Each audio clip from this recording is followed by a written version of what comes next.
আসসালামু আলাইকুম। আজকে আপনাদের মাঝে আলোচনা করব একটা ভান মারার বিদ্যা নিয়ে। এটা শুধু আলোচনা করব না, এটা পুরোপুরি আপনাদের আমি দেখায় দিব যে এই ভানটা কিভাবে আপনারা প্রয়োগ করবেন।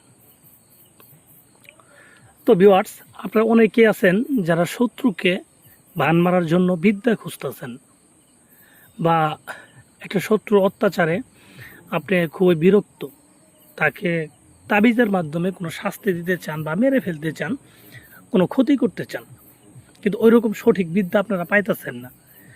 দেখা গেছে অনেকে অনেক কবিরাজের মাধ্যমেও কাজ করাইছেন, বিভিন্ন কবিরাজের কাছে গেছেন, দৌড়াদৌড়ি করছেন, কিন্তু কোনো কাজ করতে পারে নাই।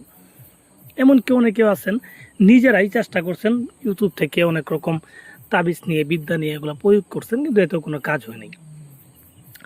আসলে কথা হচ্ছে কি জানেন, ইউটিউবে মানে যত কবিরাজ আছে তাদের মধ্যে সঠিক কবিরাজ খুব কম।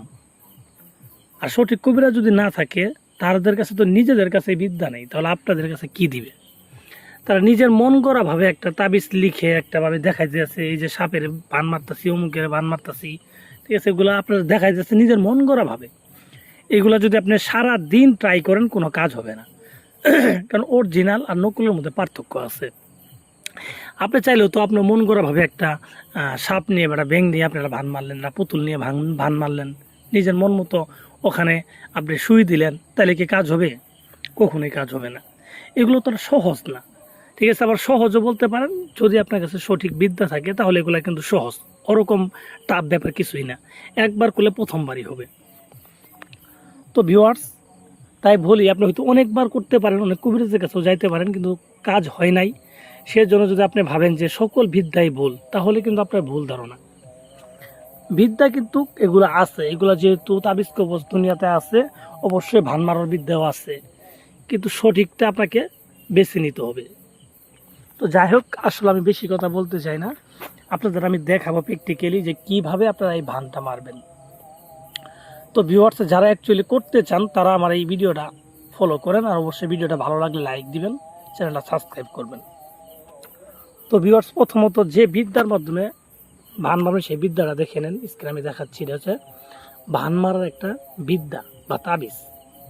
এই তাবিজটার মাধ্যমে কিভাবে ভান মারতে হবে আমি আপনাদের নিয়মটা বলে দিব, ঠিক আছে। এর সাথে কাজ করছি, ঠিক আছে। তো আপনারা দেখেন এবং মনোযোগ সহকারে ভিডিওটা দেখেন আর বুঝেন যে কিভাবে করতে হবে। এটা প্রথমত এই তাবিজটাকে আপনি যে কোনো একটা শনি অথবা মঙ্গলবারে লিখতে হবে, রাত্রেবেলা লিখবেন, এবং শ্মশানে গিয়ে তাবিজটা লেখার চেষ্টা করবেন। শ্মশানে যে জায়গায় চিতা পোড়া, সেই জায়গায় কালো কাপড় বিছাইয়ে আসন সাজায় আপনি এই তাবিজটা লিখবেন।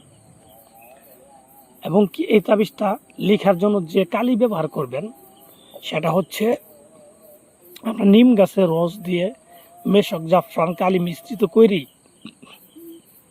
আপনি কাফনের কাপড় উপরে এই তাবিজটা লিখবেন, এই নকশাটা লিখবেন।